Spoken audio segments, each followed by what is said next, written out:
So for int r is equal to 0, r is less than the number of rows, r plus plus. For int c is equal to 0, c is less than the number of calls, c plus plus. All right, now we're going to print out that element. So C out the array at that specific position, followed by a space. It'd be better to, use IO manipulators to get it to be a specific number wide or whatever. But we said that the values were going to be between one. Be broken up spaced? Pardon me? I just did when I did mine. Mine was all together. Yeah, that's fine. That's fine. You didn't have to put spaces between them. Especially, we said that the values were going to be between what, 0 and 9 or 1 and 9. So it would all fit smoothly without doing a lot of rigmarole. And then at the end of each row, you need to print out a new line or an ENDL. With that, now that's what, I understand it, I did the assignment and everything, but the whole nested for loop within a for loop, it just confuses me. So if you could just like baby step through it once, I think I can get it. All right, we'll try babies. Let me do the calculating of the sum. Okay. But it's going to look so similar. We have to have a variable for our sum, or for our total. And what you want is, since we have two positions, the first position is the row number, the second number is the column number. It's just that. And so you're going to want to rip through all the columns in one row, and then go down to the next line, and rip through all the columns in that row, and then rip through all the columns in the third row, and so on. So the inner loop is going through all the columns. And then when you're done with a column, then you go back to the outer loop, increment the row by one, skip to the next row, and do the same thing again. So that's why we have the nested loop like that. That makes more sense. So, same thing here. For every row,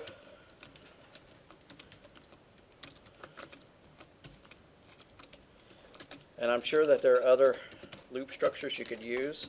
I'm not sure how to use a ranged for loop to go through a 2D array, but so anyways, it's going to be the very same thing. I could have just cut and pasted it. And then lastly, we need to add that onto the sum. So the sum is plus equals to the array value at that row, comma, column. And also it'd be nice to have a counter, although you know the number of elements. The number of elements is the number of rows times the number of columns. So int num is equal to row times column. That's one way to do it, or you could create a counter that was going all the way through here, like this. Int counter is equal to 0, and then each time you add one to it, counter plus plus, like that. At this point, counter and number of elements are equal to the same thing. Calculating the average is easy at that point. Double average is equal to the sum divided by the counter for the number of elements. So I'll put a comment. Don't really need this if we have the counter up above. Don't really need the counter if you use that. All right, so that makes sense, guys? That's how you would calculate the sum of an array with a doubly nested loop, just like you printed out.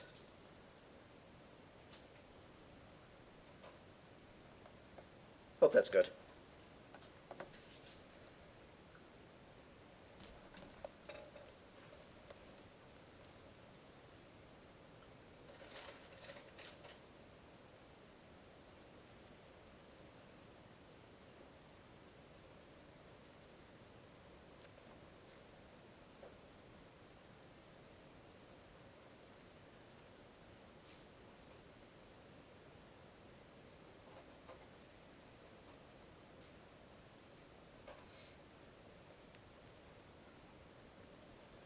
Un momento.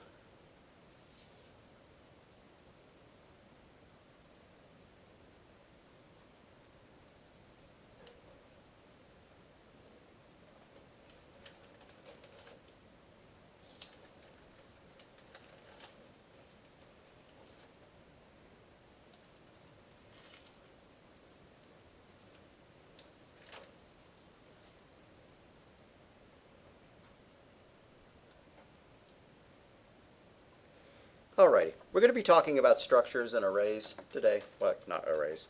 We're going to be talking about classes today. But first we're going to jump in the Wayback Machine back to 1970 and talk about structures. A class is a structure with functions, with methods bolted on. And it's been a while since I've done this, and I haven't been demonstrating it in prior classes, so y'all are lucky. Yay! So we'll see how this works.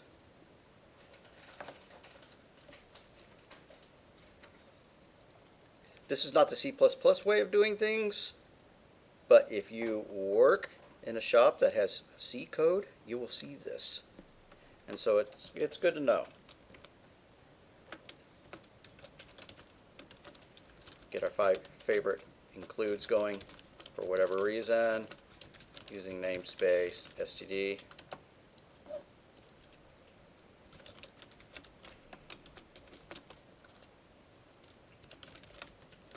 Yay. Okay.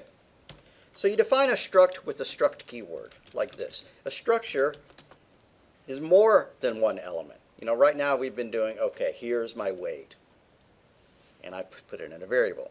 And here's my age, and I put that in another variable, or whatever. Instead, you can tag in several different pieces of data and shuttle them around inside the same structure. So let's see. We're going to do an age. We're going to do a weight.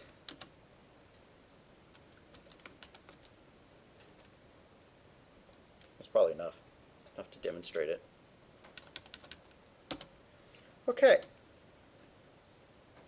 I did not give the structure a name. Let's do that. Let's give the structure a name. Oh boy, this is ugly. I had forgotten how ghastly this looked.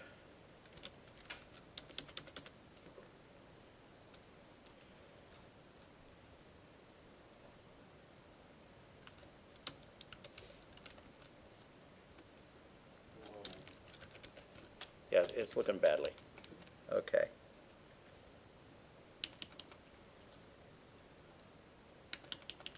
Alrighty. Oh, hush. Okay. I may bail out of this pretty quickly. If you actually want to create a structure, you define a pointer to that structure, and then you malloc or calloc it. Calloc zeroes out the data, malloc does not. So let's declare a pointer. That's not how you do it. My data struct, and let's give it a name. D1. PD1. Pointer to data 1. And then let's do that again to create a second one. PD2. Now PD1, we're going to allocate it. Or calloc it.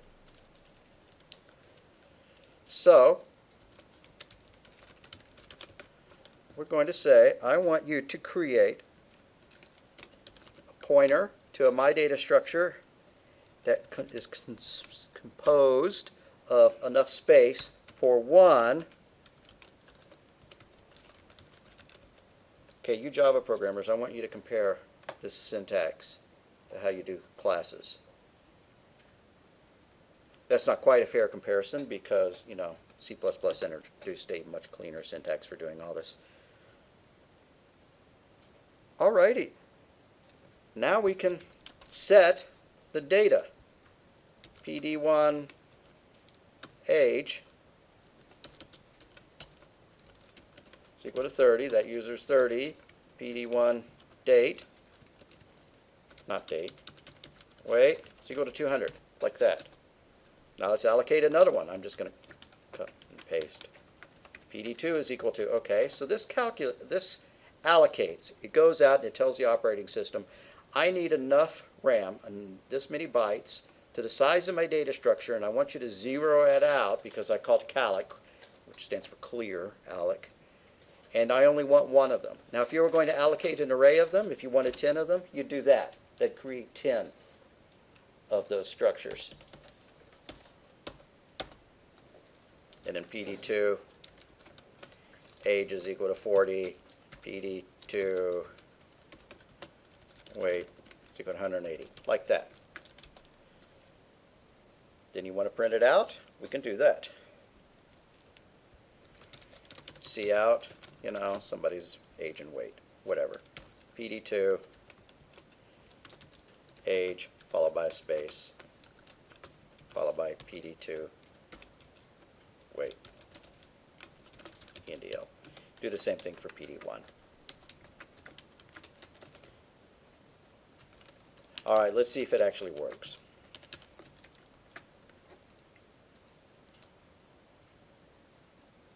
There were build errors. In other words, no.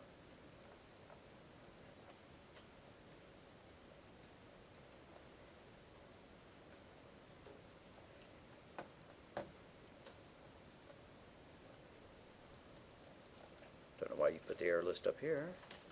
Type def ignored on the left of my data struct when no variable is declared.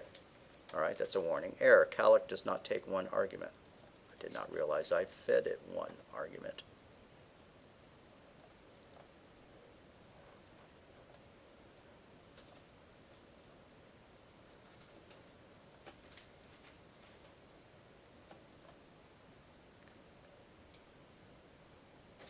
Oh, there we go. 1 comma. Alrighty. So hopefully that created 2 structures, each one consisting of a pair of values, an age and weight. And so there we go. The first one had a 30 and a 200, and the second one had a 40 and a 180. That's pretty nasty looking code. It gets nastier because once you allocate the memory, you need to free it when you're done, or else you get a memory leak. A memory leak is when something is allocated but not released. Now, in these little simple programs that we write, a memory leak is not a big deal because once it hits the final return or hits an exit statement, the operating system is going to release everything that the program held anyways. But if this program was going to run a lot, I talked to you about how Firestorm used to have memory leaks. So, if you ran it and you left it sitting there for, a couple of days and you came back, it'd be using a gigabyte of RAM. So free PD1, free that structure, and then free PD2, that wipes out. It releases that memory. That memory is now available to the operating system again. So it's like you're clocking in, you use it, and then you clock it back out. So that's classic C programming right there. Usually you wouldn't just create something with 2 data elements. Well, I mean, if that's all you need, that'd be enough. But, we could throw an age in, we could throw in a, employee ID. Not sure why they're tracking weight at an employee ID, but whatever. Maybe it's a CrossFit company and they're really concerned about things like that. Okay. So, trying to compare it to Java, I'm getting it so as like the PD1 and PD2 where it says like the my data structure, is that kind of like, I guess, or no, the my data struct, where you're pointing to it is like creating an instance of it? Yeah, so here's how it would look if you were doing it in Java and we had a class called myDataClass. This is what it would look like in Java. Now we don't have anything called that, so it's going to be an error, and we're writing in Java, so it's going to be a double error. But I could say, myDataClass MD or DC1 is equal to new myDataClass. There, now we have that object created. myDataClass DC2 is equal to new myDataClass. And then you could do DC1 dot, and you could set the age equal to 30. DC1 dot weight is equal to 200. And there's no freeze statement in Java because of garbage collection. Java goes, and once something falls out of scope, it frees up the memory. So these 2 statements here, well, I didn't set the values for DC2. Same idea though. DC2 is equal to 40 with a weight of 180. Those are equivalent. I'm going to put this in a big comment down here at the bottom. And the free pretty much just clears the instance you just made of it? Right. The operating system gives you enough memory, say it's a kilobyte, that you need in order to store that data, that the operating system keeps that marked so that no other application can ever get that memory. But then eventually you need to tell the operating system, oh, I don't need that anymore. And that's what free does. Okay. So that's a structure. I don't really care if y'all typed that in or not, because it's not the C++ way of doing things. It works, it compiles, and it runs. But I'm going to change the name of that to main2 so that we don't run it anymore. And I'm going to write a main up here. Void main, system pause. If you have to comment all that code out to get it to, get rid of errors or whatever, that's cool. Okay, so let's go find our PowerPoint on classes.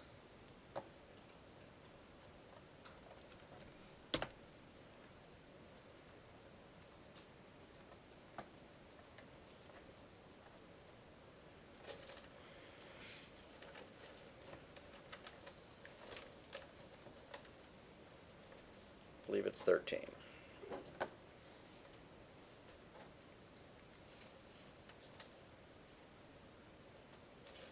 Oh, one more thing about this is notice that since calloc returns a pointer,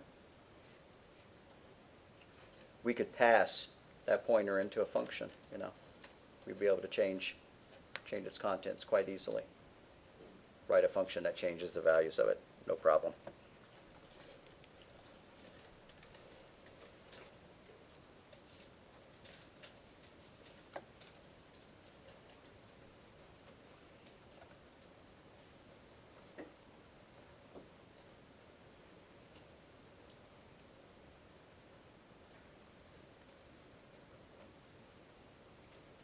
Y'all are working harder. The last summer's class didn't even get to classes hardly. Didn't manage our time well enough. I just wish I could type fast to keep up with you. I try not to type too fast. So, procedural and object-oriented programming. So far we've been doing pretty much all procedural programming. We've used a few classes. String is a class, cout, cin, those are all objects. The file classes are objects, but we've been doing procedural programming. Procedural program focuses on the processes, the actions that occur in a program. I want to open a file. I want to save some data to a file. I want to close that file. That's a process. Or I want to get some input. Then I want to do some math. Then I want to display some output. Object-oriented programming is based on the data and the functions that operate on it. Oh gee, aren't we just going off into outer space with this definition? Objects are instances of ADTs that represent the data and its functions. Okay, so the difference is previously what we've done is when we did that BMR program, we asked for the user's height, we asked for their weight, and we asked for their activity level. And we tracked those as three disparate things. Instead, you could calculate a person, and that person could have three attributes. The person's attributes are their height, their weight, and their activity level. And then we did some math, so we had some algorithm for calculating the basal metabolic rate and then the total calories burned per average, and then we displayed some output. You can create a class that has those three pieces of data. That's the data that's involved for that person class, and then you could have a method that would be calculate, and that method does all the math.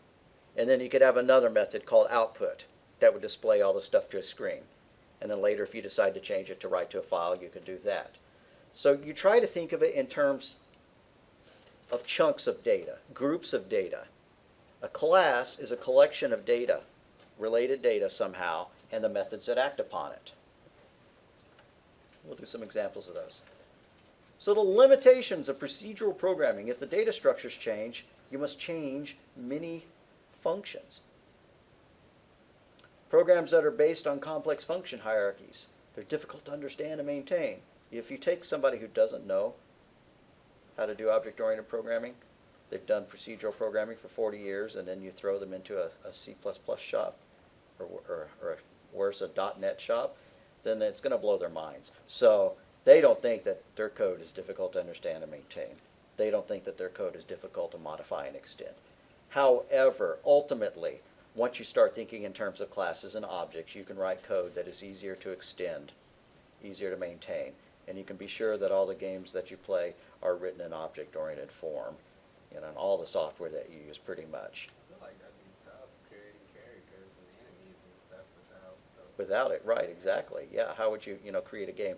How would you do a massively multiplayer thing, with 70 people running around on the screen at the same time if you didn't have classes to keep track of each one of those characters? Everyone has the same health. Everyone, if you Yeah. get shot, you die. Yeah, well, you could do it, a whole bunch of parallel arrays, I don't know. So, a class allows a bundling of related variables. Now, we skipped a struct except for my real quick little introduction. We skipped that chapter because a class and a structure are just the exact same thing in C++.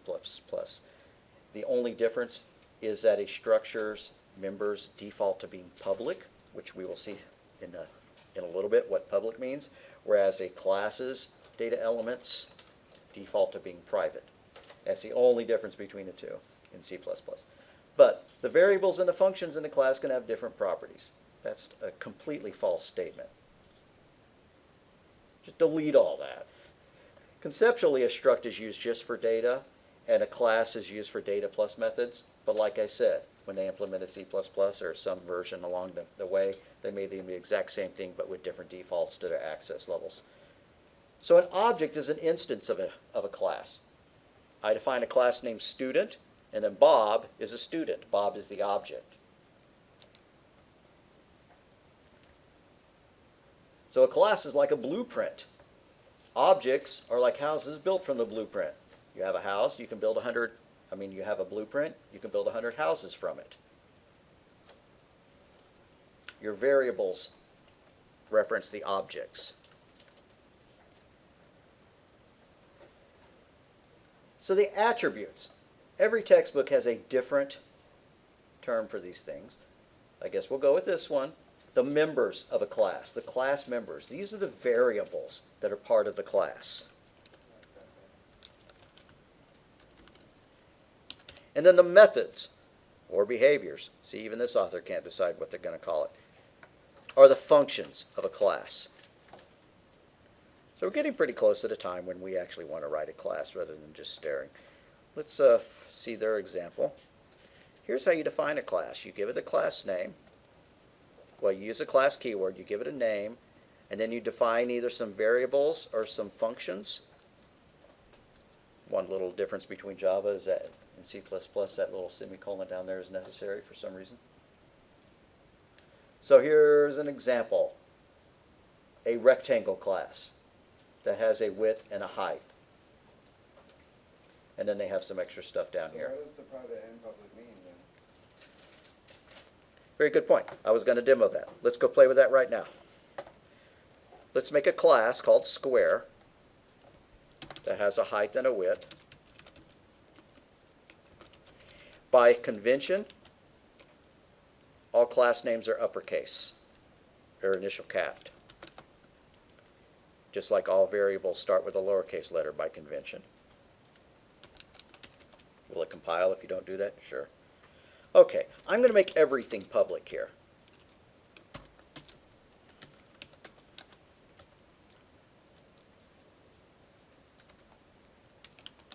Now Java, well, no, I'm not going to talk about Java. So I need a height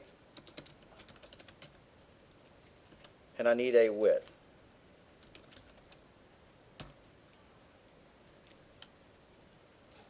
I'm just going to use H and W. And then I'm going to create a function called calc area. Would there be a reason that every time I try to do like the public, it takes it out of the class scope. It puts it under the bracket for some reason. I don't know why that would be. Okay, so how do you calculate the area?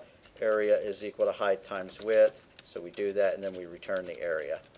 And I'm going to answer your question as to what public and private mean real soon. So let's come down here and I've lost main. Did I create a new main? It's up top. That's it, yeah. Okay, I'm going to cut my square class and paste it above main. Just like functions, they have to be defined before you use them. Okay, so I have a square. Square S1. Now I'm going to set his height. His height is 100. Why is it a square? I'm going to rename it to rectangle. Why? Because if it was a square, the height and the width would by necessity be the same thing. Okay, so rectangle R1 dot height is equal to 100. R1 dot width, W, is equal to 50. And let's print out the area. C out area of R1 is R1 dot calc area, like that.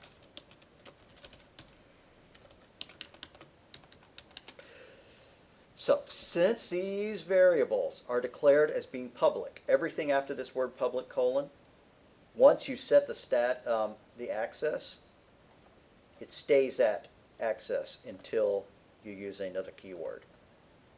That's unlike Java. That's where I was going to go when I was about to say in Java. So, in Java you define public or private on a instance by you have to define it for every variable, every function. Here you just define it once until you decide you want to change it. Later on we can come down here and put private and have some other things. So we'll mess with that in a little bit. But what it means is since height and width are defined as public, I can change them from out here.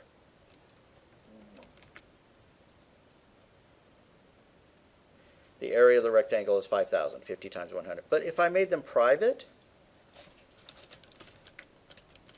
I would not be able to change or access height and width. So can you set parameters for variables as private?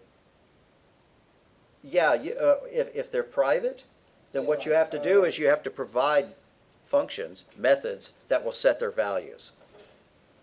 One thing you can do is create what's known as a constructor, where you set all the values as you go. The other thing you can do is do what are known as mutators and accessors. We'll get there.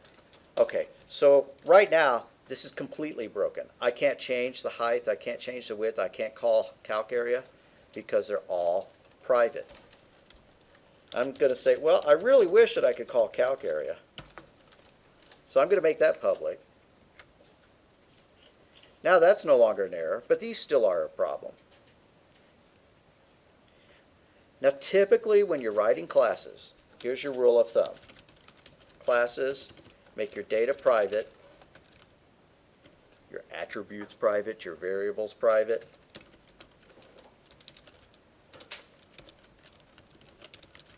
And then make your methods public. Methods are the functions. The reason you want to do that is you want your object to be in a good state at all times. As soon as it's created, well, you never want it to be able to get into a bad state. I'll get back to that idea. So how are we going to change the height and the width? We need to make some public functions, some public methods that can modify those values. So we're going to create something called setH and setW, which set those variables. They don't need to return anything though. So void setH, but they do need to take an int so that they can be assigned.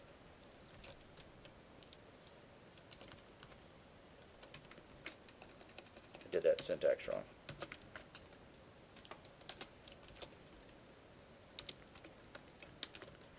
Now I'm going to make one called setWidth that does the same thing. It accepts an integer as an argument into its parameter, and then it sets the width for this object equal to what was just passed in. So these are what are known as setters, colloquially.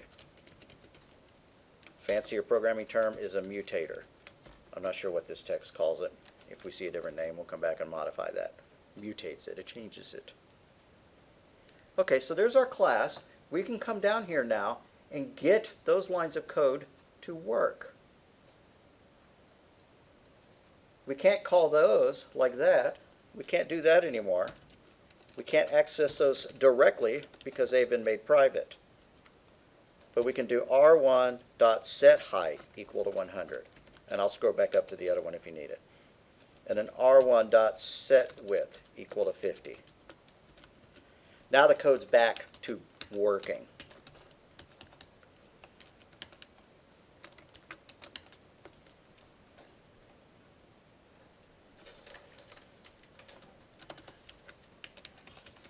So we're going to say that a class is a collection of data and the methods, functions that act upon that data.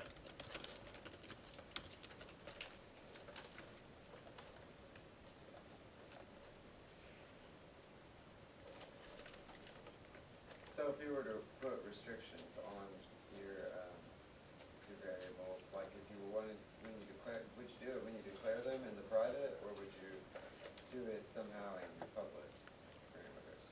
Well, once you declare your class and you list the access level, the access modifier for them, H and W are always going to be private.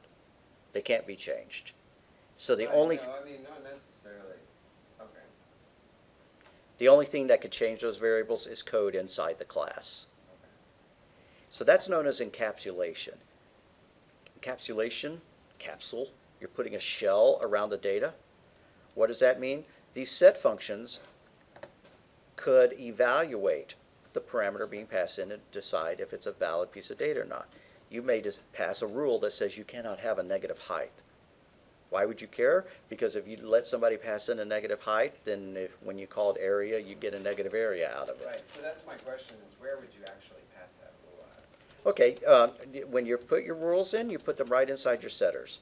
Okay. So if H is less than 0, we're going to set this H equal to 0, else we're going to do that, like that. So now we've implemented a rule. We have guaranteed that we're never going to have a negative height in there, and we could do the same thing for width.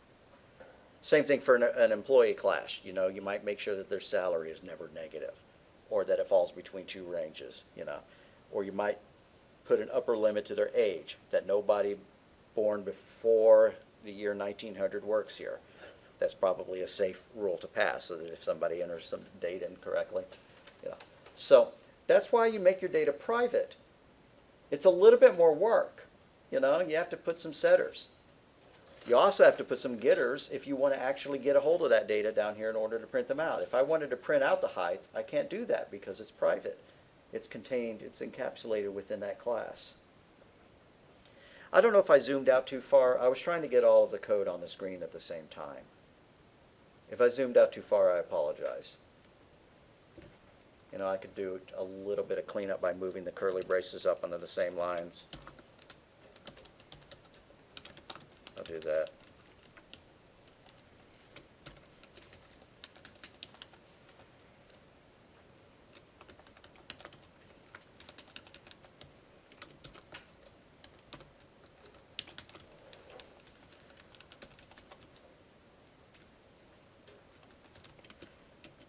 All right. I do not like that brace placement style, but you will see it a lot in professional code. The original C programmers liked that style, the ones who invented the language.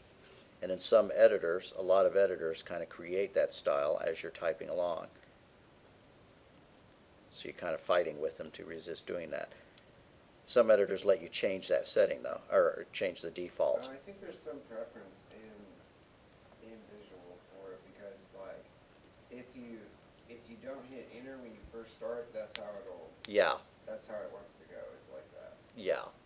I know that if you use NetBeans for Java, there's a place where you can go change it, and that's certainly true for Eclipse as well. So I'm sure it's modifiable in Visual Studio. All right. I don't think I ever ran it afterwards. Okay, so there we go. We have an object. What's cool about objects? You can keep track of multiples of them. You know, we're not only storing one height and width. We could create 20 different rectangles. R2, R3, R4. And each one of them could have a different height. Each one of them could have a different width. We could create an array of rectangles, make that array 100 long. You'd be able to store 100 different pairs of height and width in that array. Now, storing something that has only 2 pieces of data, that doesn't seem like, a huge benefit. But if it had 20 pieces of data, that's really nice, an employee class. You're tracking a lot of data about that person. You're doing inventory for books, and you need to know the ISBN number. You need to know the price that you're charging, the inventory, the last time you ordered any new ones. The name of the book, the authors of the book, the company that sells the book, the number of pages, the year that it was published. That's, I just rattled off like 12 pieces of information that you could put all in one class called book. So you could store that data in one object, and then you could add a method to the object called save to file or whatever, save. And so every time somebody entered a new book, you just call that save method, and it would write it to file. You wouldn't have to write out all those 12 pieces of data every time you get a new chunk. Anybody got some typos that they need help with? Good? Yours is okay, or you? On my main two, I have some errors on there. Let me come look.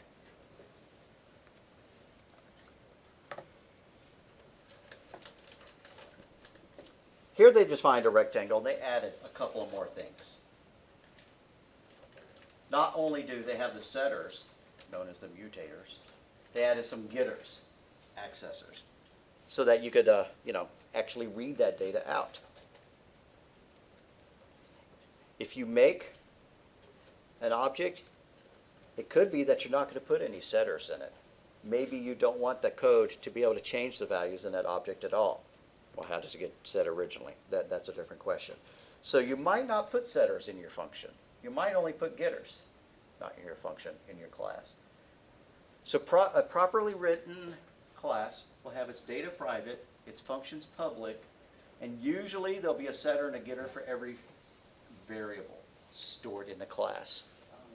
So, my question is, I understand the whole private encapsulation thing, but I guess what I don't understand is if you're going to make a public method that allows you to change it, then why make the variable or make your member private? Right. So if you're going to make these private, then why do you have these public things to change it? These things can do validation on it.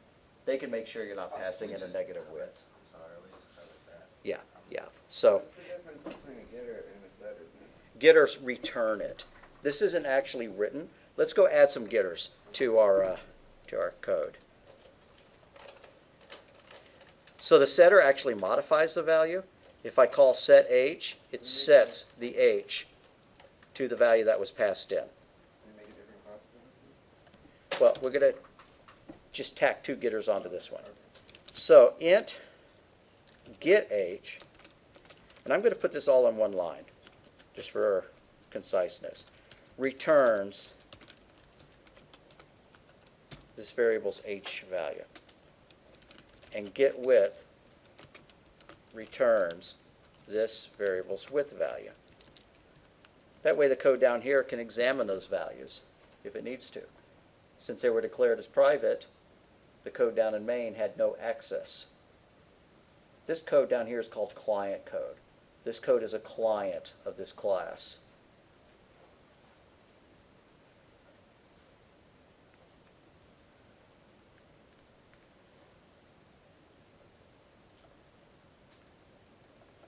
So let's go ahead and print those things out just because now we have getters for them. Height of C1 is R1.getH NDL. Cout width of C1 is R1.getWidth.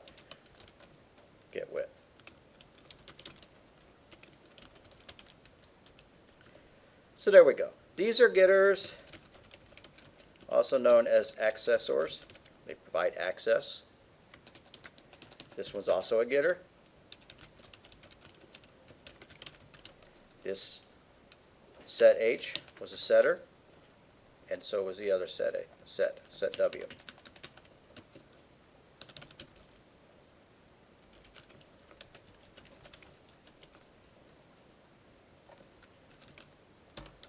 I'm being a little anal there.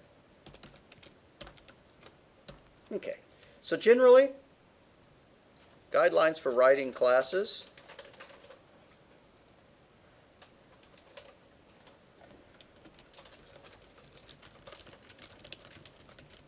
One, data private. Two, functions, the methods public. Three, getters and setters for the data. Getting there. We'll tack a few more of those on. This is what's known as encapsulation, these 3 steps.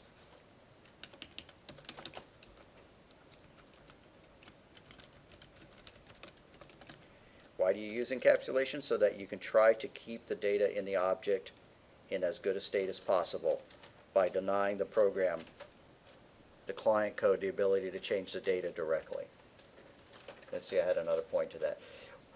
For example, what if you're writing a payroll program and you had an object? You might not want to let the programmer be able to write code that would change the person's salary unless the user running it had the ability, had access. You know, they had administrator access to change the person's salary. Your class could be complex enough to check the user's access level before it allowed them to change that salary. You know, so you're kind of writing an object, a class that is so safe that the next programmer who comes along and writes code that uses it can't screw it up. Whoops.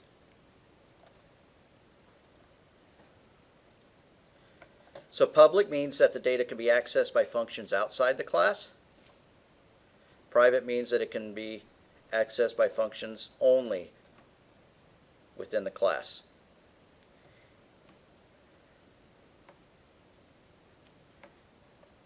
So the access specifiers, you can list them in any order in the class. They can appear multiple times in the class. If you have a public section and then a private section and then another public section and then another private, that's fine. Until you say otherwise, the default is private, unless you define your class with the struct keyword, in which case the default is public. So using const with member functions. If you put const after your function definition, it's a guarantee that that function does not change the data. So we can come back here and we're going to add const after the functions and only after the functions that do not change the data. Does calc area change height or width? No. No, so we're going to say that that's const. Does set h change the data? In fact, it does. It sets the h. Does set width change the data? Yes, it does. So we're not going to label either one of those as const. However, get height is a const, and so is get width. Now, we haven't been doing much with constants.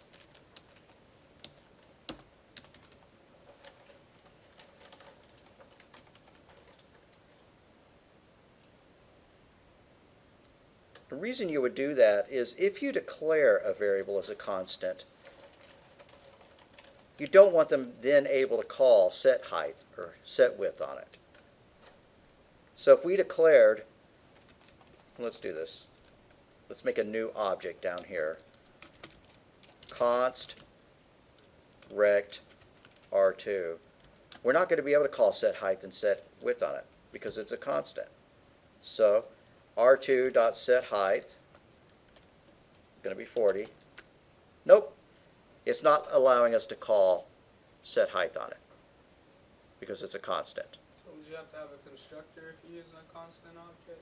Or? Yeah, or you'd be passing it in.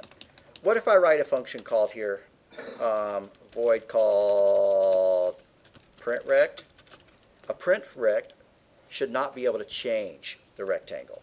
So we're going to say that, okay, I'm going to accept a rectangle. Why are you underlining that? Okay, there. But the only thing that I can do is call the const functions. So printRect could call getAge, and it could call getWidth, and it could call calcArea, but it would not be able to change them. So does that make sense? You can use const not just when you're declaring a variable, but probably more often you use it when you're... And this is something that Java programmers tend to not really worry about too much. It's not like making it constant increases the security of it, really. It doesn't make it so that it's impossible for that data to change. If you overrun a buffer or something like that, it can still change. But it's a guarantee that the person writing the code is not going to write something that is able to change the value if it was supposed to have been a constant to begin with.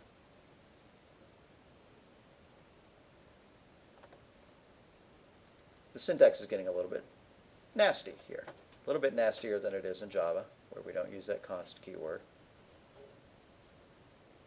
That's all right. We can deal with that. If you feel like leaving those const keywords out until at a later point in time when you need them, you can do that. Just remember that once people start making constant parameters that accept an object of that type, they're not going to be able to call your methods unless you made the methods constant. And so you should only declare the methods as being constant if they don't change the data. I don't know what would happen if you actually made something constant that could change the data. Let's make set w constant. I put it in the wrong place. Does that give us a syntax error? Yeah, it does.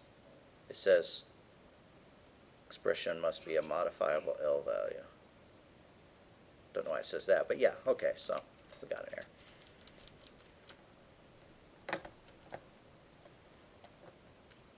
Now, when you're writing a class, what C++ is expecting you to do is to not mix the code in with the class definition. It's expecting all of these to be prototypes. I'm going to modify it very quickly to look like that, but then I'm going to undo it.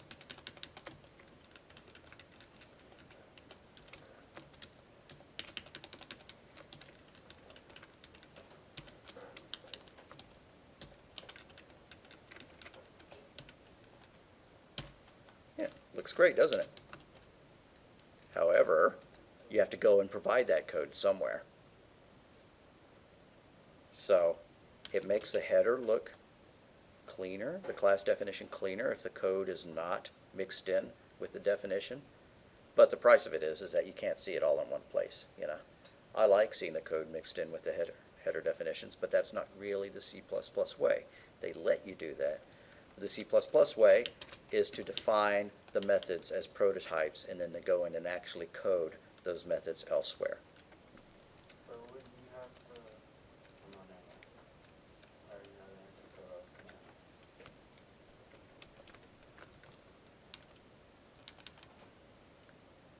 Java, you can't do that. You can't forward define.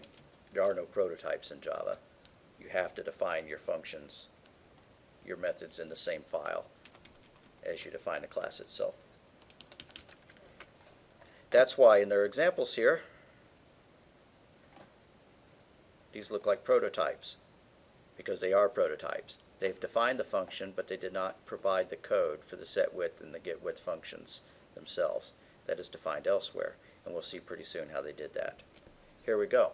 Once you define your member function, you put the prototype in the class declaration inside the class keyword, and then you write the code for the function using the class name. It looks like a namespace, followed by the so-called scope resolution operator, which is that, followed by the function name. So let's write another class that follows that idea. We're going to start a class from yeah, we could do that. I'm going to make an easier one that has only one data type, circle. That's what I was gonna say. Yep. The circle class, it only has one piece of data. It's a private piece of data. It's the radius.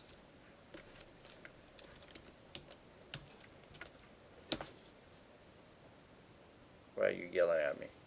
Oh, wrong syntax. That's Java. You have to put a colon after the access declarator in C++. Technically, you wouldn't even have to declare it private. That's just so you know it's private. Right. It's private by default until the public keyword is found. Okay, so now we're going to create a setter for it and a getter. A getter has to return that value. So it won't be declared void. It's a constant because it doesn't change anything. The setter does not return a value, so we can make it void. It accepts an integer. I'm going to be annoying like they do in the book and leave the name of the integer off. It can't be a constant. And now we're going to provide maybe two functions, get circumference and get area, which I'm going to make return doubles because they are going to contain fractional values. I'm gonna read it. Just it still works, but it untaps my code. Or So get area is a const, and get circumference is a const because they don't change the data. Now we need to put these. What's the name when you have a green, when you have like a green squiggly line underneath instead of the red one? I don't know. Let me come look.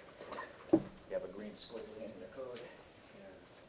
So like normally when I start typing errors, it comes up with the red one of these.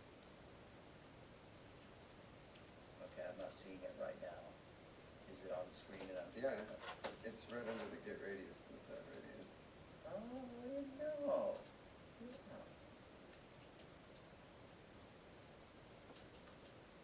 it says it's not found. If it's green, I guess that means it's not found. Okay, we've declared it, but there's no source code for it. Okay. I don't know why mine is not highlighting those methods with green the way yours is, but it's because we have not put the code in for them yet. So we will now. We need to provide code for 4 functions.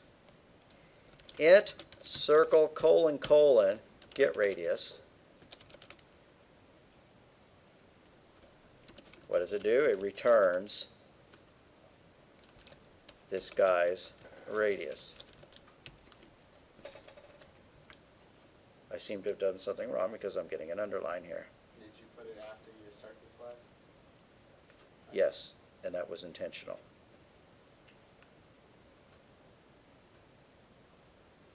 The declaration is, okay, is it because I forgot the const word? Yep, okay. Now I'm going to add the setter, which is void, and accepts a int as a parameter. So it sets this guy's radius equal to the radius it's passed in.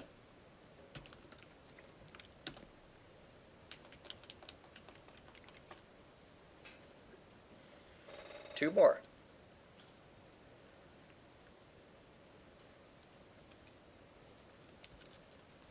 Double circle colon get area, which is a const,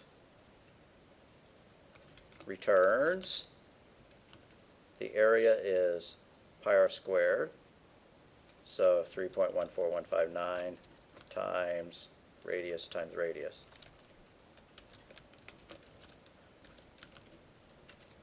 Okay. I did not mean to put an S on the word returns. All right, you may notice an inconsistency, and I forgot my semicolon here. What is the inconsistency? I've been using this arrow radius here, and I did not use this arrow radius here.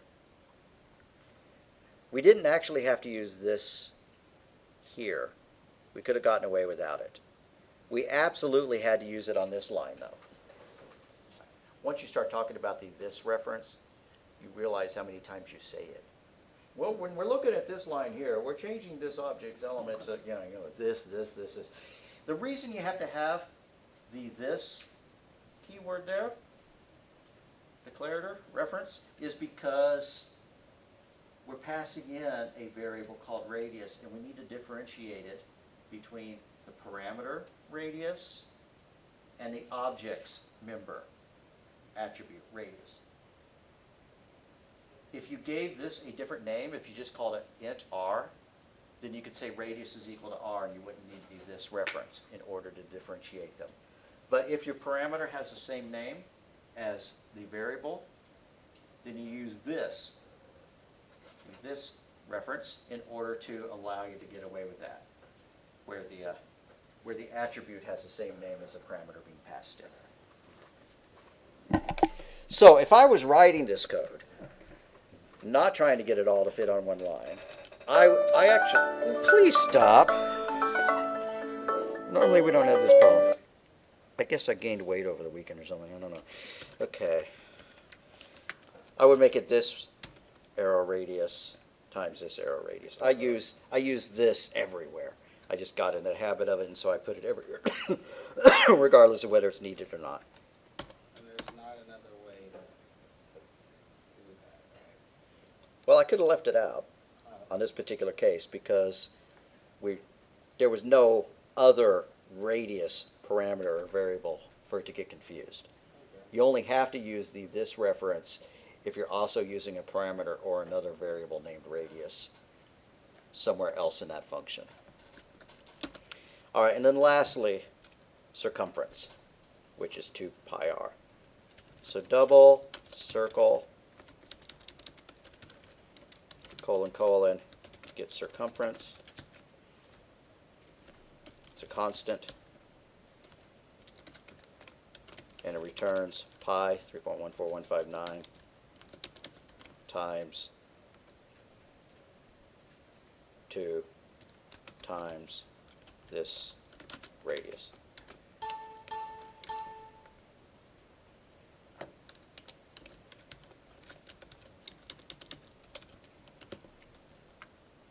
All right.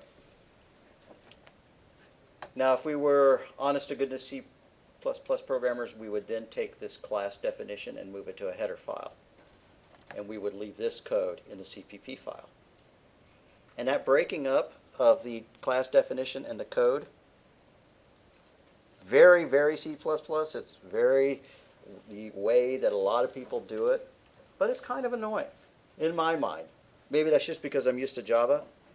But I like this because I get to see the code right inside the place that I'm declaring it. You know, I have my variables here, I have my functions here. When I'm writing a function, I can scroll up and see how my variables are defined. I like mixing my code in with my declarations. That's totally legal, and it's frowned upon. But the code, okay, so you have your header file, but you have your source code in the actual CPP file, so if you wanted to give someone your header file, wouldn't they have to copy and paste the source code from your main, or from your CPP file that holds your main? You would provide it to them in a lib, or in a DLL, which is a compiled version of the CPP file. If this code is stored in the header, like we did here, then when you give this object to somebody else, they could go in and they could monkey with the code. They could change how set age and set width work. But if you provide them only with a header file and no source code at all, you give them a precompiled version of the source code in a lib file, then they would not be able to change it if you split them up like that. Oh, so I'm guessing that's how whenever like you download C++ and all the libraries and stuff, they're Exactly. Like that. Okay, makes Exactly. sense. Right. Right. So if you go browsing around Microsoft's implementation of C++, you'll see a lot of places where they've done that, where they give you the header for it. Like, let's use a string. I'm just going to declare a string, and then I'm going to go try to access the code for it.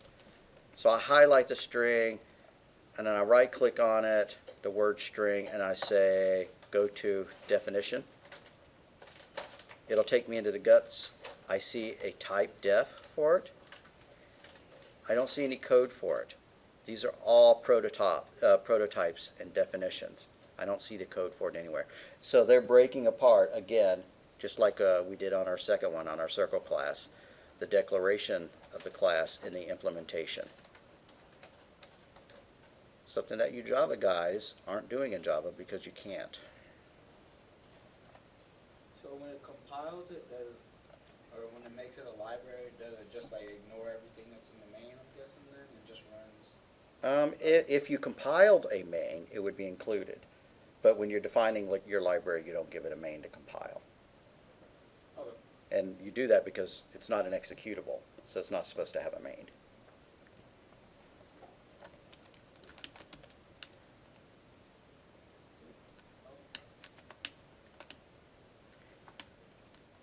Okay, so I'm going to make a comment here. This class definition should be in a header file. Typically, that's what you do. You put your class definitions in header files. So should the other one, honestly, but particularly if you're splitting, you know, the class definition up into a definition and then an implementation.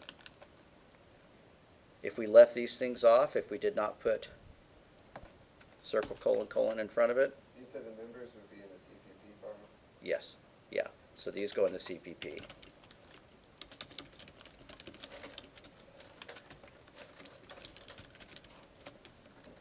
Now here, all of this would probably go in the header file, including the C code.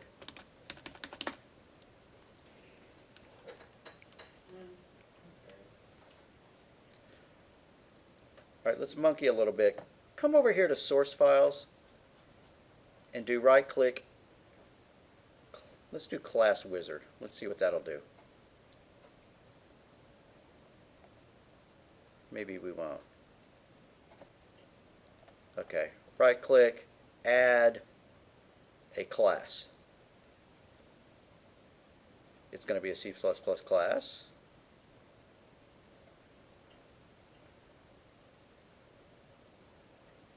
Click add. I haven't given it a name yet.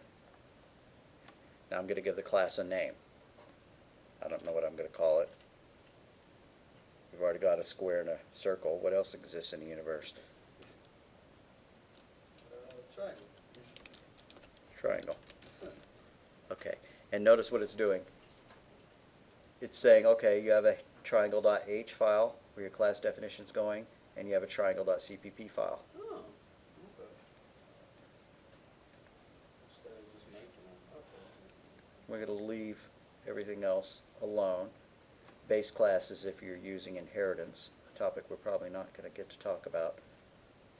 Oh, so that's like if you have like, I guess, a quadrilateral and then you had like your subclass square. rectangle. Exactly, Okay, right, gotcha. right. Okay, so now I'm looking at the header file. It's got this little comment, except it's not a comment, it's a preprocessor directive that says pragma once. What that does is it guarantees that this code is included only once. Even if you went and did 20 # include triangle.h in your code, you would actually only have that code in there once. And that's important if you have complex hierarchies of includes and you don't want to have to worry about I'm accidentally including something from something else that was also including it. So we have a triangle.cpp here under source files, and we have a triangle.h under header files.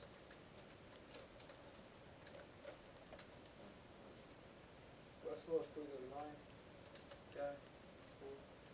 Guy? This is a constructor. It created an empty class that all the class had in it. Where's the header file? Is a constructor and then a destructor. Java classes have constructors, but they don't have destructors. The constructor is called when the object is being created. The destructor is called when the object is being destroyed. So let's go modify triangle.cpp so that the constructor does something. Actually, it's just going to print a message. We're going to need to include IOStream so that we get C out.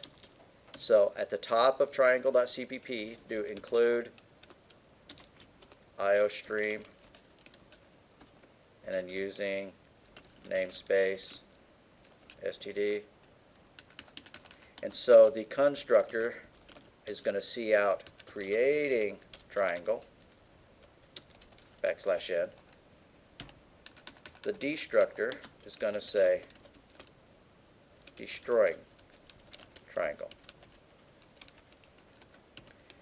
So what do you do in a constructor?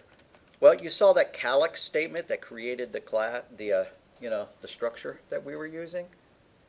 If your class needs to allocate memory for arrays, or if it needs to open files or anything, all those resources, all that opening stuff ought to be done in the constructor.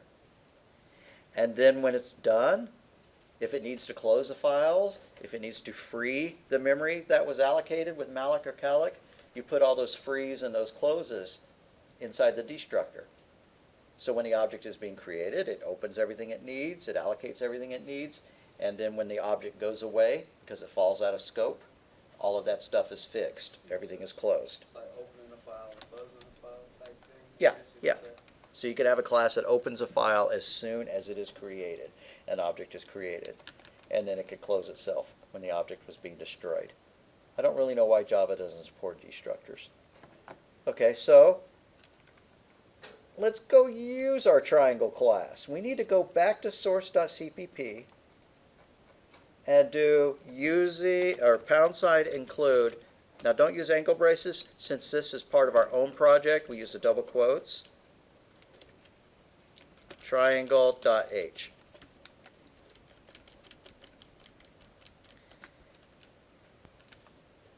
Once you've added that include, go down to main and do something like this. Let's put it inside braces so that we're forcing it to fall out of scope. So open brace, triangle, T1, close brace. That's dumb, but I want you to see both of them called. I want you to see the constructor and the destructor called. And if I didn't do that, then the destructor would be called only when it hit the bottom of main. You know, after pause was called and everything. Now I should be able to run it, and when it runs, it says creating the triangle, but then when it falls out of scope, it says destroying the triangle.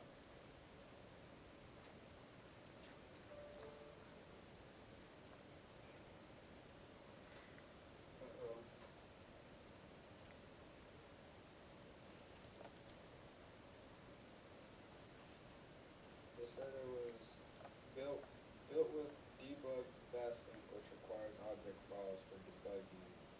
It's not running yet. All right, I'll come look. If it's working for you, come back to your project, right-click and choose View Class Diagram, and watch what it builds for you. Well, that wasn't very interesting. Let's choose the source code as well. In fact, let's choose the entire project, right-click, and do View Class Diagram. I'm not seeing it.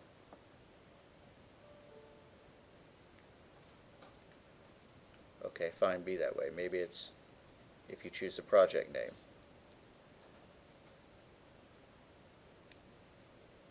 Still not finding it. You ought to be able to view the entire class diagram.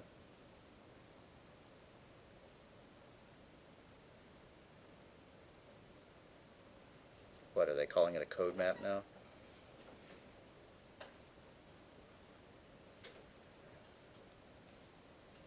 All right, forget the class diagram. I'm not seeing how to do it. Okay, I'm going to right-click on source.cpp, do class diagram, and we will see several different classes in there. There's circle class, and then there's rectangle class. You can click on the down arrow, and you'll see, notice that they're not calling it attributes. Visual Studio calls them fields. But there's our radius field of the circle class, and there's our methods for the circle class. Now, what fields are we going to see when we do the down arrow on the rect class? What data was our rect class containing? Our height and width, and then our methods. Yeah, so it had a height and a width field, and then it had some methods. Once you're viewing the class diagram, you ought to be able to right-click and insert a new method, but I'm not seeing how to do that. So maybe if we open it. Did you take your triangle out of the little scope that we created for it, and that's why it's showing up in there? No, it's still there. It's still in the scope of the CPP file. Because mine isn't showing up. Well, but you were getting an error when you... Well, I figured out why I was getting there, but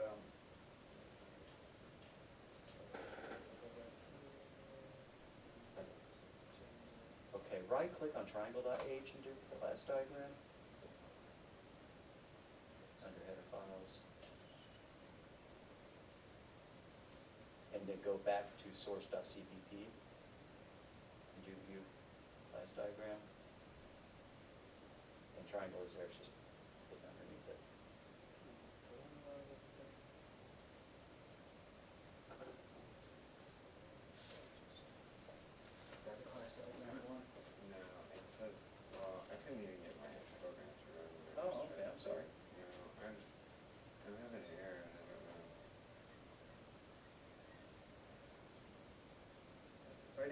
you get this about the debug fast link? Yeah, take away if you have a using namespace triangle at the top, take that away. I don't know if you put that up there, but if you do, mine stopped doing it after I took that away. No, I don't have the easy namespace. I just have the hashtag encryption and all that H.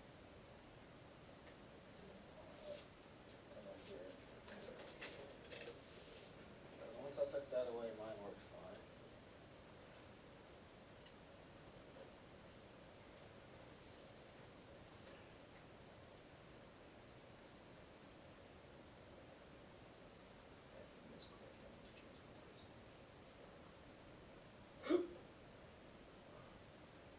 Function is the toggle.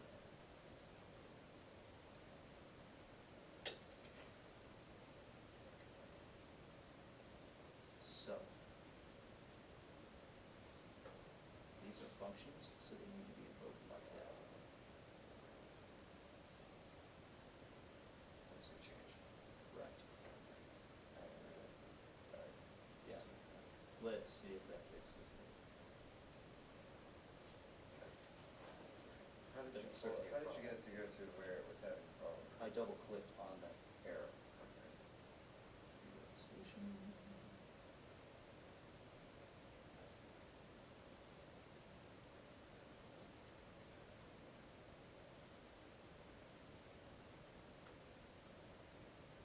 Oh, okay, so that's it. Thank you. Sure.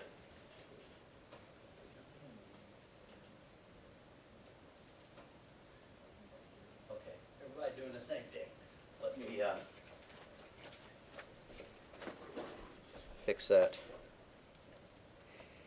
Here, when we called setH, we didn't do setH equals 100. It's a function, so we have to invoke it like that with the parentheses.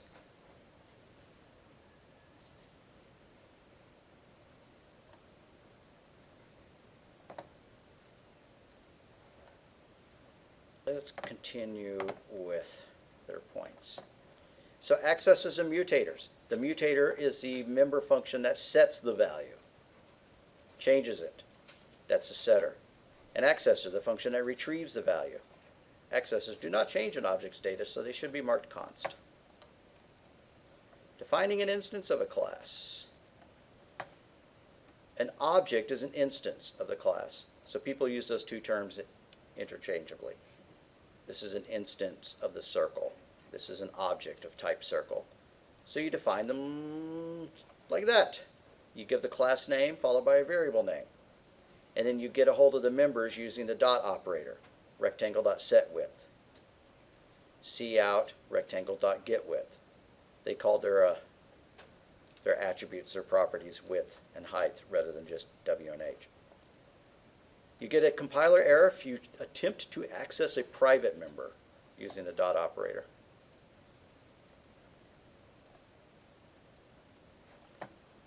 Avoid stale data. What does that mean? If I went, and I think I may have talked about this before, you know, rectangle is calculating an area. A newbie mistake is to go, well, if I'm going to be returning the area, I better create a variable to hold it. And then maybe they'll have calc area, you know, set that value, you know, or whatever. You don't want to do that because that gives you the possibility of stale data. If we had a variable here called perimeter, and then we had something called calc perimeter or something like that that set the perimeter, but then you changed H or you changed W, the perimeter variable is no longer valid. If it's something that needs to be calculated, you want to calculate it every time it is invoked. So calc area should calculate the area every single time based on the current height and width. You know, get perimeter should calculate the perimeter. So you don't want to, you know, you don't want to sort of try to speed things up by caching the value of something that should be calculated. Perimeter, area, anything that's done on a calculation basis, you just want to create it and return it right there on the spot inside your functions, inside get area or calc area. Now what have I done that's causing everything to be red underlined? expecting an identifier. Well, that wasn't supposed to be there, but that's not the problem. What?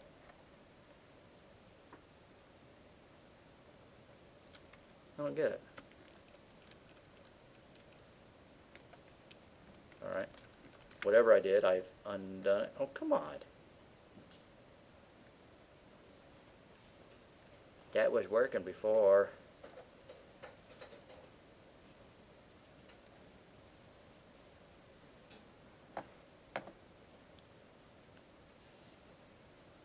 Rebuild succeeded, but it's still underlining it.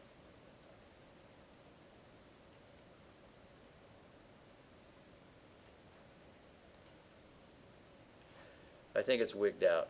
This is about the time when I would kill Visual Studio and relaunch it. So, I shall do that. Why don't we take a 5-minute bathroom break or whatever.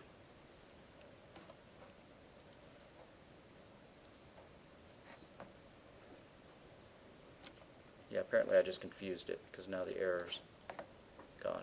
Visual Studio is awfully slow. I mean, I know it's massive. So a way that people define classes is using what's known as a UML diagram. Y'all guys' Java textbook brushes upon UML diagrams. UML stands for Universal Modeling Language. What you do is you give your class a name. Should probably do this in Excel, it'd be easier. So like we had a rect class, and the rect class had 2 private members. It had a height, and it had a width, and then it had some methods. It had set height, which accepted an int. It had a set width, which accepted an int. And then it had a get height, which returned an int. And then a get width. Now, putting this colon int here is kind of a weird syntax because I honestly don't know any languages that follow that. But it's kind of like making flowcharts and writing pseudocode. A UML does not represent a syntax for any specific language. It's supposed to be used for any. So, what I'm going to do is I'm going to put a box around it all.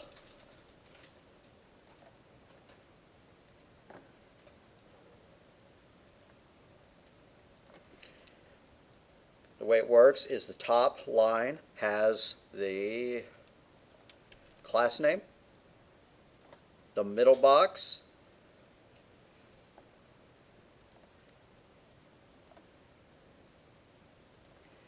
has the attributes, the variables, and then the bottom box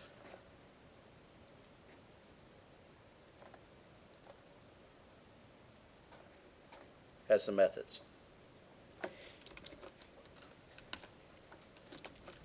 Top box is class name. The middle are the variables, the attributes, what Microsoft Visual Studio called the properties, and then the bottom are the methods. And then later on, you describe what they're actually supposed to do. This is just a description of the interface itself. It doesn't describe what they're doing. And then so calc area or get area, you know, maybe we made that a double. Although if all of that is ints, it could return an int as well. And then, you know, get perimeter could have returned a double or an int, whatever. Okay, so that's our UML. It defines a structure, and then when we were going to turn that into a structure, it'd be pretty easy. We do class, rect, square brace, private colon. Oh, and these, I did not give types for them. Like that. Then set H, set W, they didn't return anything. Get H, get W, get area, get perimeter. So that's a UML. That's the UML for the rectangle. Let's do the circle class. I'm going to be super lazy and just copy that. Alright, what goes in the top box for our circle class? Circle. Yeah. What goes in our attributes and our variables? We only had one. Radius. It was radius. Why am I making everything an int? I don't know. Really, I should not be. It should be floating point. Okay. And then we had what properties, excuse me, what methods were associated with it? Get radius. Yeah, we had to get radius, which was it public or private? Public. We had a public get radius. Did it have any parameters? No. What did it return? We made it return. A double. No, we made it return an int because it is an int. Okay, and then we had set radius. We had the getters and the setters.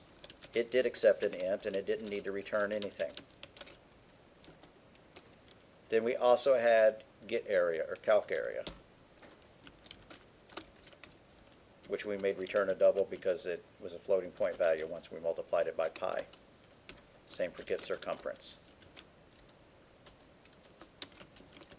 Okay, so that's the UML for that. And then down here I ought to describe what get area and get circumference do.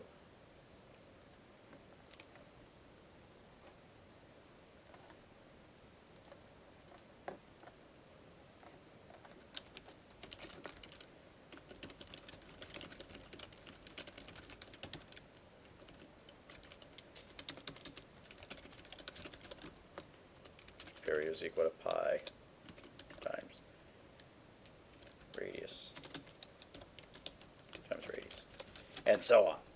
Get circumference. Calculates the circumference of the circle and returns it. Circumference is equal to 2 pi r. All right. So I ought to be able to give you this, and then you should generate code that looked very similar to what we did. But that'd be boring. Instead, let's come up with another one. We've already done square, but we're going to do, we started triangle, but we didn't finish it. So a triangle would need a base and a height.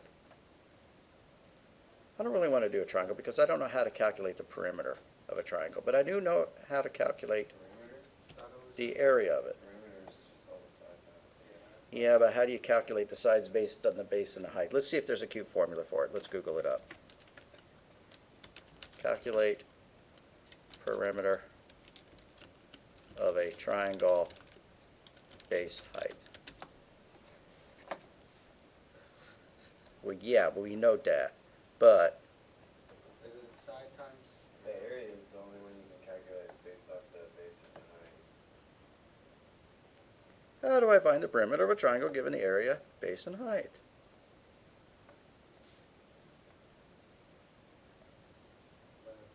The perimeter depends on the shape of the triangle. Okay, we're not going to do perimeter of a triangle. So, but it does need two variables. It needs a height, and it needs a base. And so it needs a get height, it needs a set height, it needs a get base and a set base,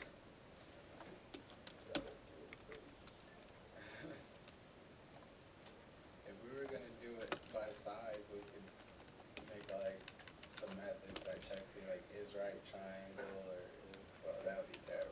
I'm not going to ask us to do that. It'd be an interesting idea. So we're going to get the area of the triangle. Yeah, if we were nerds, we'd do that, man. We're not nerds here. Okay. So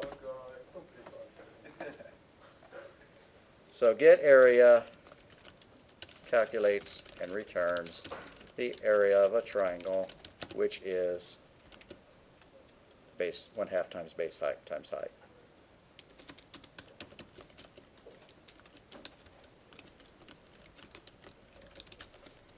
Okay, that's one class. Let's do a sphere. A sphere is only going to have a radius, so it's going to be very similar to the circle. We just do a DB character. Yeah, but it's got like 6 attributes, so you're going to have 12 getters and 12 setters, and then what are we going to calculate based on that? It'd be cool though. Okay, so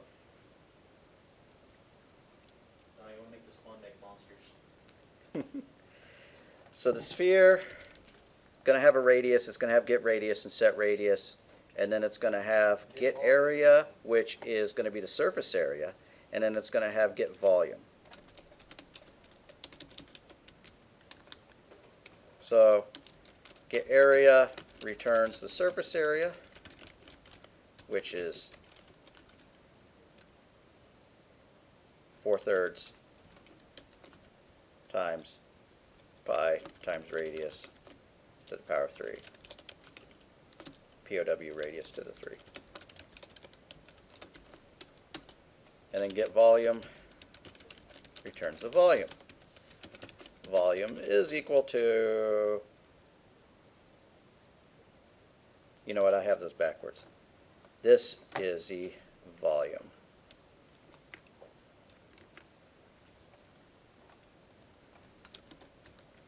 You know, I'd better just Google these. Surface area of sphere, 4 pi r cubed. Okay. 4 times pi times. It wasn't cube. Yeah, cube. Okay. Times power of radius 2. And then the surface area, I will double check. That one's right. That one's correct. Okay, cool. And the volume's right. All right. So we have 2 UMLs here. The assignment is going to be to implement those in a program. Not the triangle. The assignment is going to be implement the sphere class and the triangle class in code and use them in your program to print out the area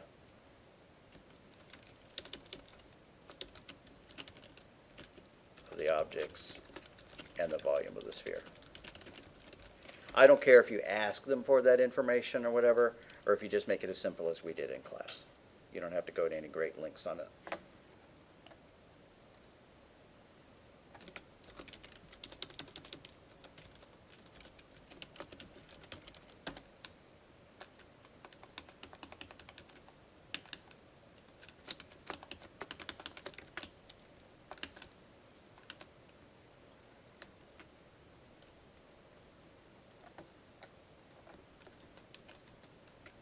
Okay.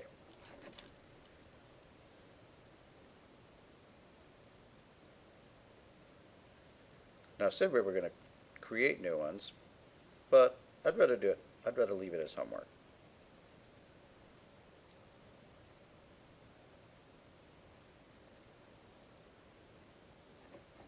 Okay. You asked for it, we're going to do it. We're going to create a character, but it's not going to be Dungeons and Dragons. It's going to be a competing, very primitive system called Tunnels and Trolls. The reason we're going to do that is because it has an attribute which would actually be worth calculating and returning. So a Tunnels and Trolls character has 6 attributes, just like D&D. Strength, intelligence, con, but instead of wisdom, they have luck. You don't have to be wise to play it, just have to be lucky. And I'm missing one. I'm just gonna give it Wisdom or charisma? Charisma, and then there's still one more. Oh, and dexterity. Okay. Then there is something just try to look at called your attack bonus, which is equal to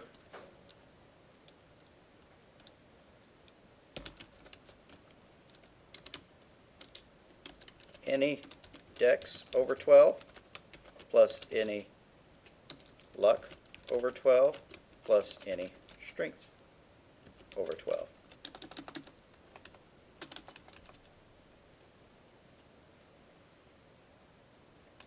These are called the adds, actually, the attack adds, but I'm going to call it a bonus here.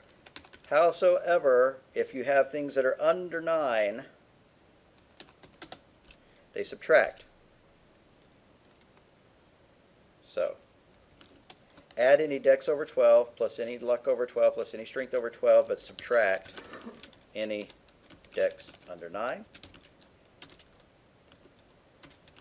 Any luck under 9? Any strength under 9? So let's make a character. He's got a strength of 15. He's got into 12. Let's just make him the luckiest man. Yeah. Then he can just be a dumb, weak little. Yeah. So he's got a dex of 11. You know, we could skip the other attributes since they're not used in this. I'm going to take away int, con, and charisma. So let's say a total control character has 3 combat attributes. Strength, dex, and luck. So there we go. Strength, dex, and luck.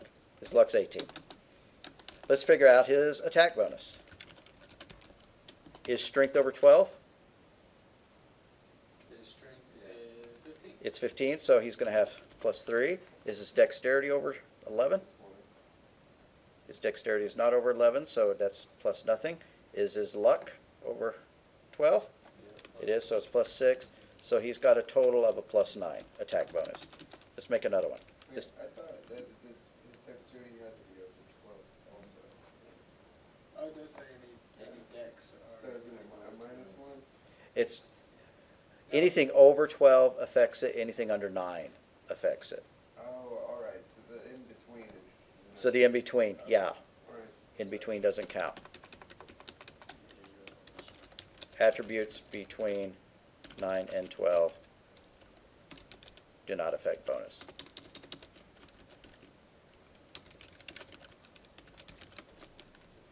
Okay, so we're going to do another one. He's a wimp. He's got a strength of 3. He's got a dexterity of 18. He's got a luck of 10. What is his attack bonus? Okay, he's got a strength of 3. That's under 9. So 9 minus 3 is 6. Dexterity is 18. What is that? Plus 6. Plus 6. And then plus 0, so it's 0. Okay, so the alternate assignment, if you don't feel like writing the sphere class, stuff like that, is to write a TNT character generator. The class has 3 attributes.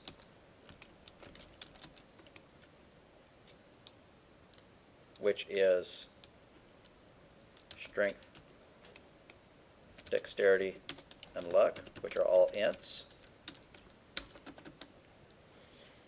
So add getters and setters for those. Then you want a get bonus. Calculates and returns the combat bonus as described above. Does that make sense, guys? Y'all could write a program that did that. It's just going to be some like if statements or whatever, you know, or you could do it, you know, try to define it purely mathematically, but I would use if statements myself. I think it'd be easier to do. That'll be the alternate if you don't feel like doing the sphere and the triangle. Sphere and the triangle will probably take you less time. This is more fun.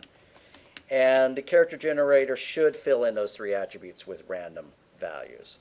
So after you create, you know, a character, what it should do is create a character object, set the strength, dex, and luck attributes with random numbers, rolling, you know, 3 die 6, numbers between 3 and 18, just like we did before. And then print the character out, including the combat bonus.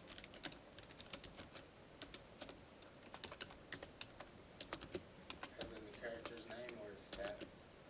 You want to throw, you can make it as complex as you want.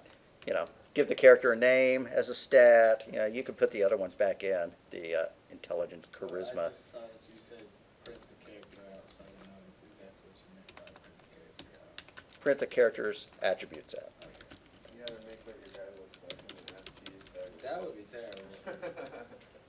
I was in those forums that you can like just like C++ forms and stuff, and I was looking up like basic animation they do with the ASCII text and stuff. Yeah. There was one, it was just crazy looking. This guy like made a rocket ship and it like flies around the page and stuff, and I was like, because I just like, you can like copy all of their text and just put it in the compiler and run the program. And when you do it, it's freaking crazy. Some of the stuff they make it do, it's just unreal. Well, that's cool. Yeah, it was super cool. I'll have to look those up.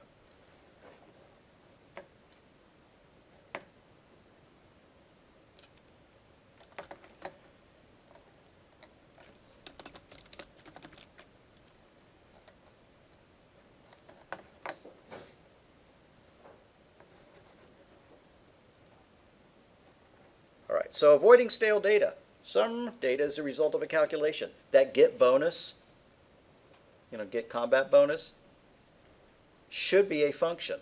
It should not be a variable. The reason being is that if you calculated it, you stored it in there, and then later on you changed the strength, the character got weaker or whatever, then the bonus would no longer be valid. It would be invalidated. It would be stale. So if you were to use an area variable in the rectangle class, its value would be dependent on the length and the width. But if length and width change without updating area, then area would become stale. Now you could say, but I have setters, right? I know when width and height are changing. I could update the area every time I call the setter. Yeah, you could argue that. But realistically, anytime you're providing a calculation, make it a function. Don't just try to store it as a variable in there. To avoid stale data, it is best to calculate the value of that data within a member function rather than store it in a variable. So pointer to an object. You can define a pointer to an object like that. Class name, star. I wouldn't call it like that. I would call it prect myself. I don't know why they have null pointer there. I would just use the word null. And then you access the public members via the pointer. Prect is equal to another rectangle, like that. We got the address of another rectangle and we changed it in prect. And then we set the rectangle's length like that. And then we call it getLength to print out its area like that. So what we were doing wasn't really changing the values? Oh, we were changing the value. Now we have a pointer to a different object. It'd be like if we went back into our code.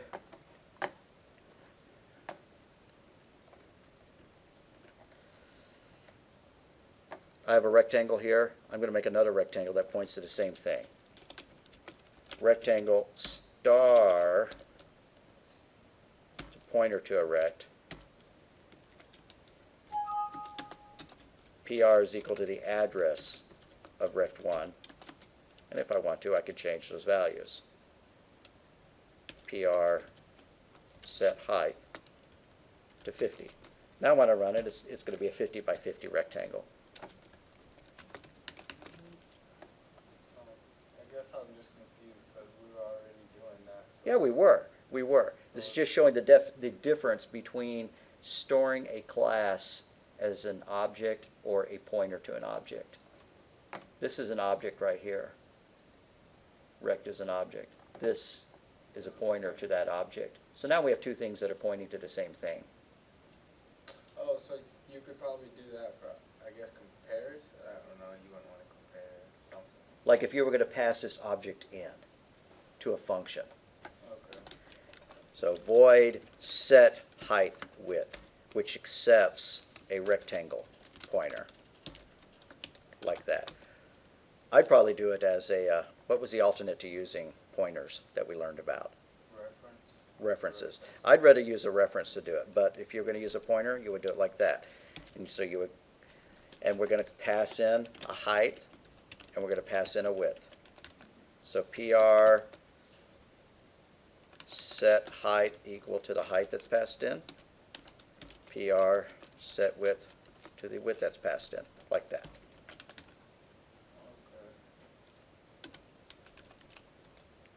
Because remember, C++ is passed by copy. We don't want to pass a copy of an object into it. We want to pass a pointer to it because we don't want a brand new rectangle being passed into it. And this is going to mess This is different than how you do it in Java. So how I would do it would be to write it where it accepted a reference. Like that. Forgot to create int h, int w.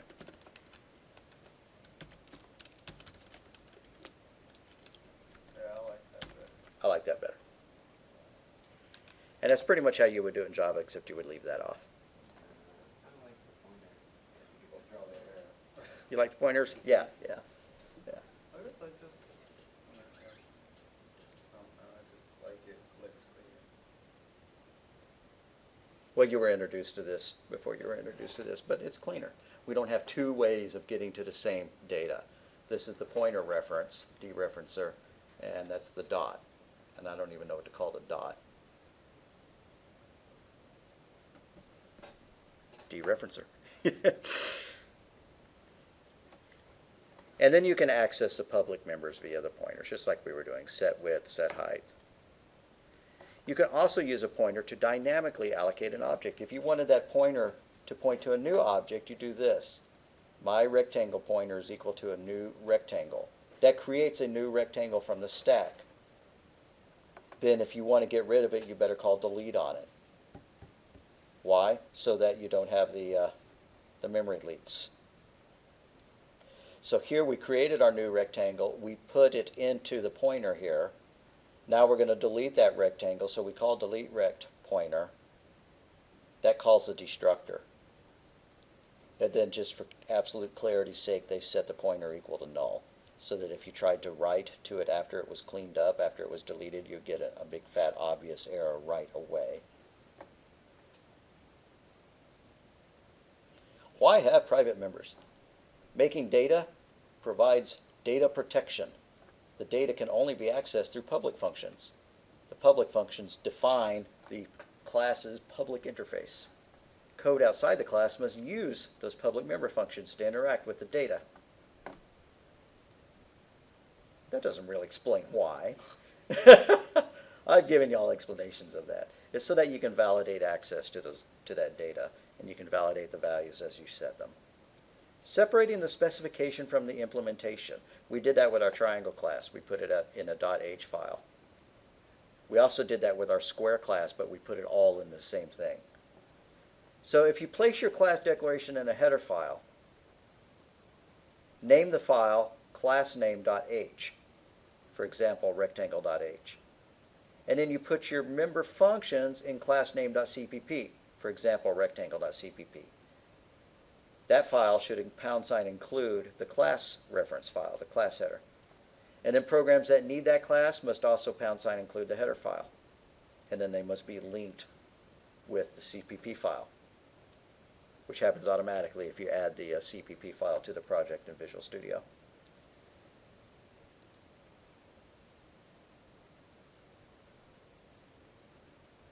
Alrighty, inline member functions. That is how we did the first one.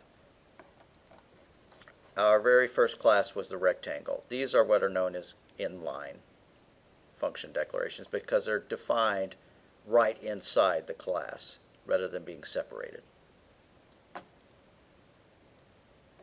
Oops.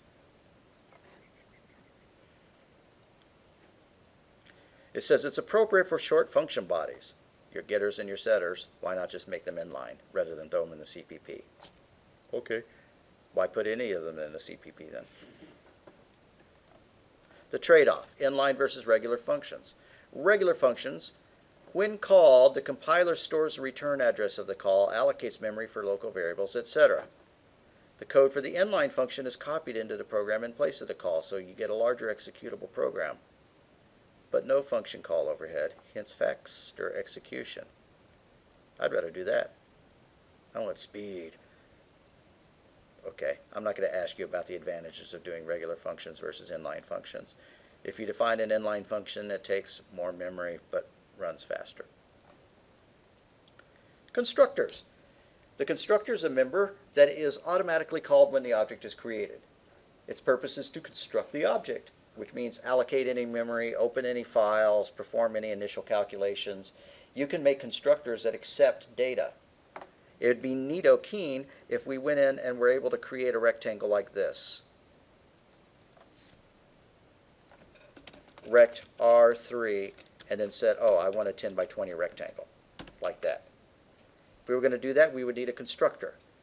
It's complaining. No suitable constructor exists to convert from int to rect.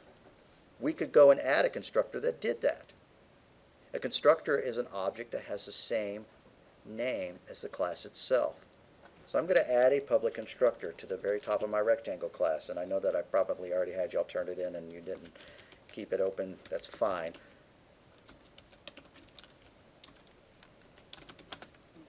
But there's my constructor for it. What are you yelling about?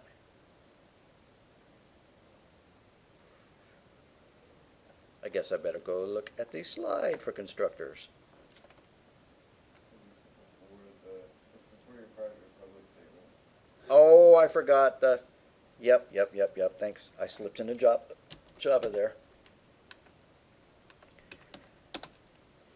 And then we could set this guy's h equal to h. That was passed in. This guy's width equal to the width. That was passed in.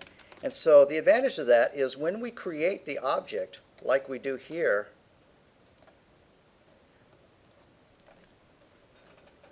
we don't have to call set h and set w. The data is already being passed in as the object is being created. So that's one use for constructors, is to allow you to specify values right as the object is being declared. Notice that when I did that, now it's giving me an error here.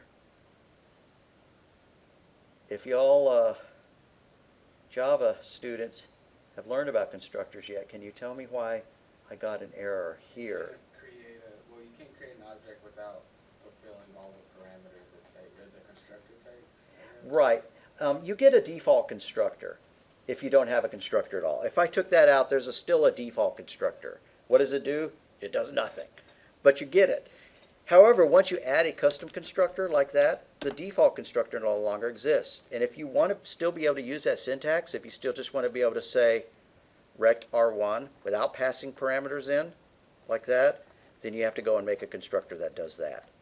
So you would have to add, and this is true of Java as well, you'd have to add another constructor. It doesn't need to do anything. Or if you just want to, give some default values, like set them to equal to 0, you could. But that happens anyways by default, so it's unnecessary. So that's the default constructor. I guess it follows how we kind of went over Overloaded functions, right. So we have two functions with the same name now, and it knows which one to call based on the parameters you pass in. If you don't pass in any parameters because you create your object like that, then it calls the default constructor. I just like that because you can define, I like to put all my variables and everything that I make at the top, so that's why I guess I like it that way. Yeah. It's interesting that this is working without the data being defined first. Check that out. I thought C++ was real picky about the order in which things were defined. However, the width and the height are declared down here, but we're modifying them up here. Interesting. Works though.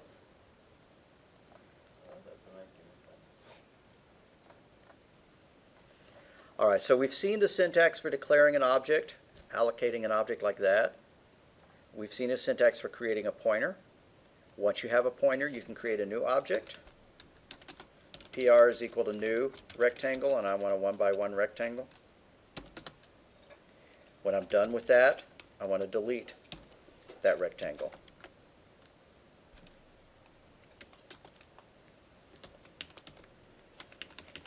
You can get crazy with your classes. Maybe you want to write a method that would output all of the class. Print all the information to the screen. So if you're debugging your program and you want to write a function that'll print your TNT character to the screen, you could put a print function in it, and it would print it all to the screen. That way you wouldn't have to have a whole bunch of couts down here, if you want. Okay, so data, private, methods public, getters and setters for the data. The next rule that I want y'all to follow is add a constructor if it makes the class easier to use. Now that's a judgment call. Like if you were going to create a point, a 3D point, what might the members of a 3D point class be? X, Y, and Z. Well, it'd be really neat if we could do 3D point, you know, I'm just going to change it to a point.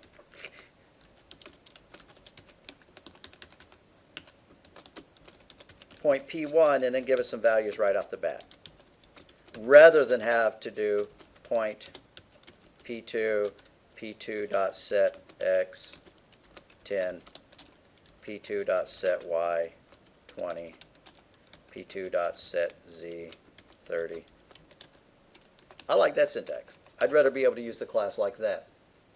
If you like this one and would prefer to use that exclusively, you don't have to put in a constructor that handles, 3 parameters. It's up to you. But even if you do use that syntax, do you still want to have setters? I guess Yeah, you could yeah. say- If you want to be able to change it. If you want it to be immutable, meaning that you can't change its data once it's been created, you don't put setters. Yeah. And that's a totally valid thing to do in some circumstances. I can't name any right offhand, but it's totally valid. All right, we're getting close to the end of class. The default constructor is a constructor that takes no arguments. If you write a class with no constructor, C++ gives you a default constructor. It doesn't do anything. And then when you instantiate the class with no arguments, it calls the default constructor. Passing arguments to constructors. That's a parameterized constructor. You create a constructor that accepts arguments. So you define it with 2 parameters. You don't like not putting the variable names in there? Yeah, because you don't know what they are. I totally agree. I think it's completely superfluous. I think it's annoying to not define it. Well, they're calling it W in length. All right. So anyways. If all of a constructor's parameters have default arguments, it is a default constructor. Oh yeah, I forgot. C++ supports default arguments. We've done this already, right? You could do this. I'm going to comment this constructor out, but I'm going to provide default values. If you don't give it a height, it's going to be a height of 0. If you don't give it a width, it's going to be a width of 0. Now, when I use the default constructor down there, wherever I did it,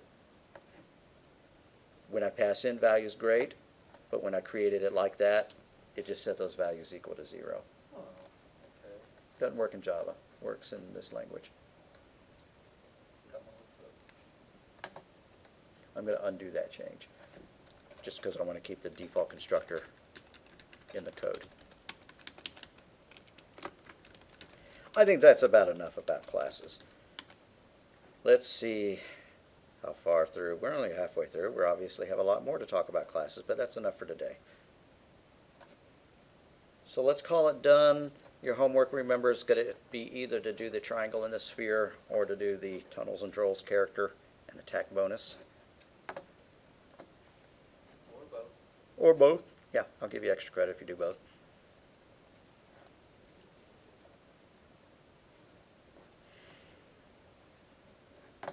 All right, any questions? We can hang out because, there's extra time before our official.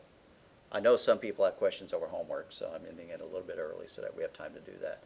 Plus, I think we've hit about maximum saturation point on classes for those who haven't had the idea before. Oh, I do have a question. Okay? Okay, so is there any possible way that you could have a for loop create new classes? But the way I'm thinking, because there's you can't, once that loop runs, you can't make another class because it'll just keep overriding the one that you're creating. It depends on if you're doing it with the new keyword or not. If you have a for loop and it's saying rect is equal to new rect, then it's going to create a new rectangle each time it does that. And when it falls out of scope, it's not going to be freed. But if you do rect, then that's unlike Java, where you have the Java garbage collector that fixes everything up.